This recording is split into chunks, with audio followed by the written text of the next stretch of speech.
The news swept across the Philippines, igniting celebration from Manila's bustling streets to the most remote fishing villages along the coast. The entire nation seemed to pulse with excitement and hope. In the capital, crowds gathered to watch the president's speech, pride and unity shining on their faces as they listened intently to every word. The sense of togetherness was unmistakable. "Finally, we are standing up for ourselves," a woman in Quezon City told our crew, her voice filled with emotion and hope for the future. In Zambales, fishermen huddled around radios, erupting in cheers as the announcement was confirmed, their joy echoing across the shoreline. For them, this law is a promise of protection, a hope that their children can fish without fear, and that their way of life will be preserved for generations. Social media exploded with support as Filipinos everywhere shared their thoughts and feelings online. The hashtag West Philippine Zoom trended globally, uniting Filipinos at home and abroad in a single digital movement. Filipinos everywhere shared images of the new map, their messages echoing a single sentiment: unity and pride in their nation's stand.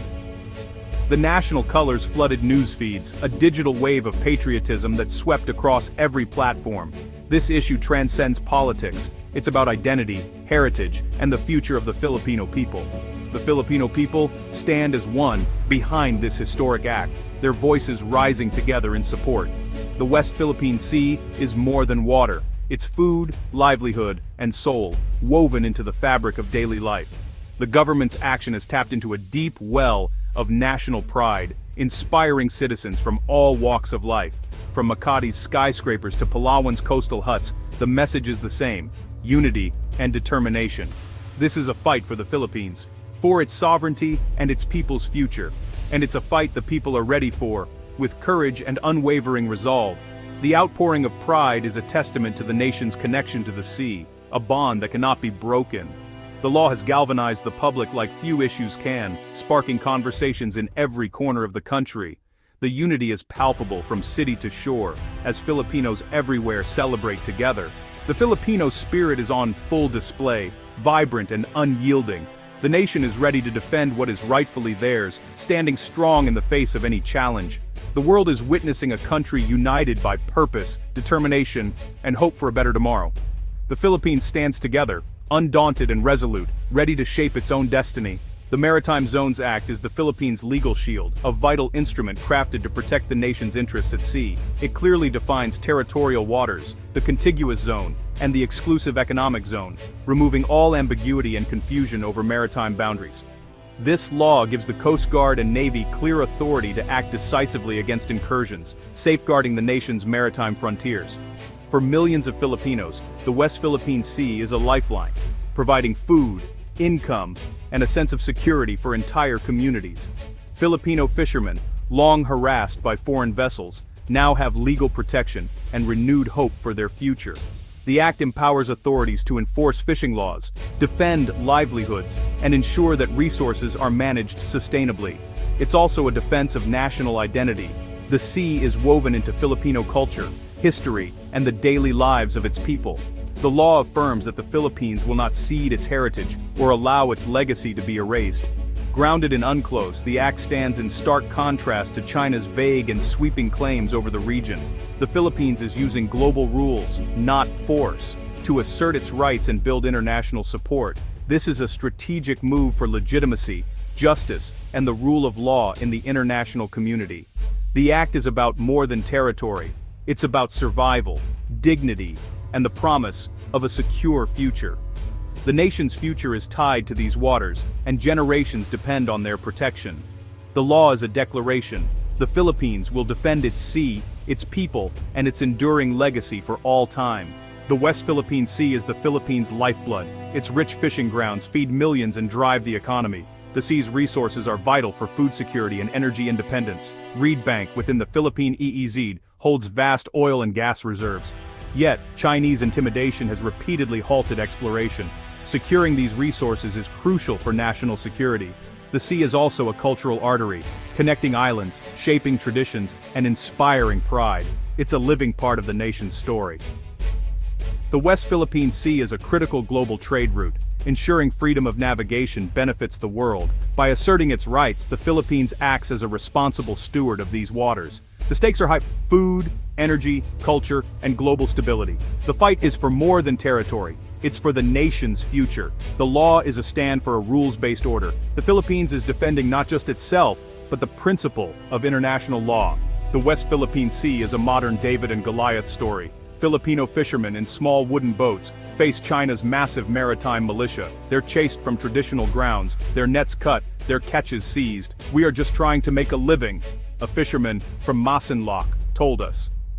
"This is our sea." Despite danger, they return, driven by necessity and defiance. They sail in groups, warn each other of patrols, and document harassment. Their resilience is a symbol of Filipino spirit. The Coast Guard patrols, but is often outmatched by larger Chinese ships. It's a tense, dangerous game of cat and mouse. The new law gives the Coast Guard a stronger mandate to protect fishermen. These men and women stand their ground, upholding the law in perilous conditions. The fishermen are the civilian front line in this struggle for sovereignty. Their courage is extraordinary. The law is their shield. The struggle is human, real, and ongoing. The world is watching their fight for dignity and survival. At the heart of the conflict is China's 9-line, a sweeping claim over nearly 90% of the South China Sea. The line cuts deep into the EEZs of the Philippines and other Southeast Asian nations. China's claim is based on vague, historic rights, never clearly defined or supported by evidence. The United Nations Convention on the Law of the Sea, or UNCLOS, sets clear rules. Maritime entitlements are measured from a country's coastline. The 9-line ignores these rules entirely. In 2016, an international tribunal ruled the line invalid and incompatible with UNCLOS. China rejected the ruling, but the legal reality stands. The 9-line has no legal basis, only power and assertion. The Philippines' new law is a direct response grounded in international law. The world faces a choice: law or force. The Philippines wields a powerful piece of evidence, a map from 1734. The Murillo-Velarde map, created in Manila, is the most important scientific map of the colonial era. It precisely charts the archipelago and names features like Panacot, now Scarborough Shoal, within Philippine territory. This map predates China's 9-line by centuries. It shows that these waters have long been considered part of the Philippines. Presented at The Hague, the map helped prove the nation's historic connection to these seas. It's now a national treasure and a symbol of rightful claim. The map refutes China's narrative of ancient ownership. It's a silent witness to centuries of Philippine presence. The Murillo-Velarde map is more than history, it's evidence. The Philippine position is rooted in fact, not fantasy. The map stands as a testament to enduring sovereignty.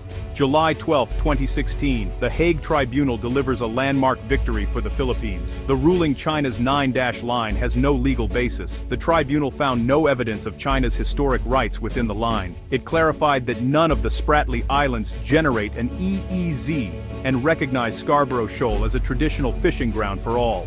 China's interference with Philippine fishing and exploration was condemned. The ruling affirmed that all nations, big or small, must follow international law. China rejected the decision, but the judgment remains valid and binding. The new Maritime Zones Act is the Philippines' way of turning this legal triumph into national law. It's a domestic implementation of an international victory. The act gives the ruling real-world power. The Philippines stands on solid legal ground. The world saw a small nation win through law, not might. The fight for the West Philippine Sea is now enshrined in Philippine law. The West Philippine Sea dispute is a clash of principles, values, and national identity. The Philippines stands for transparency, legality, and a rules-based order, upholding international law even in the face of adversity. It took its case to court, won a landmark victory, and now aligns its laws and policies with that hard-earned triumph. China's claim is vague, enforced by power, not law, relying on intimidation rather than justice. The conflict is between the rule of law and the rule of force, a struggle that shapes the region's future. The Philippines champions peaceful resolution and dialogue. China relies on might and coercion. This struggle is a test for the global order. Will law or power ultimately prevail in the world's eyes?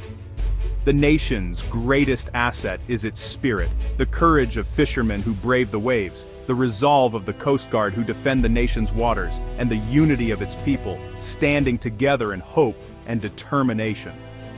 The Maritime Zones Act is more than law. It's a declaration of national will and collective resolve. It's a line drawn in the heart of a nation, a symbol of sovereignty and pride. The Filipino spirit endures, undaunted by storms or threats, always rising to the challenge. The world is watching this stand for justice, inspired by the nation's unwavering resolve. The Philippines believes law must triumph over brute force, for justice to truly prevail. The fight is not just for territory, but for the future of international order and the rule of law. The enduring Filipino spirit is the nation's true shield, a beacon of hope for generations to come.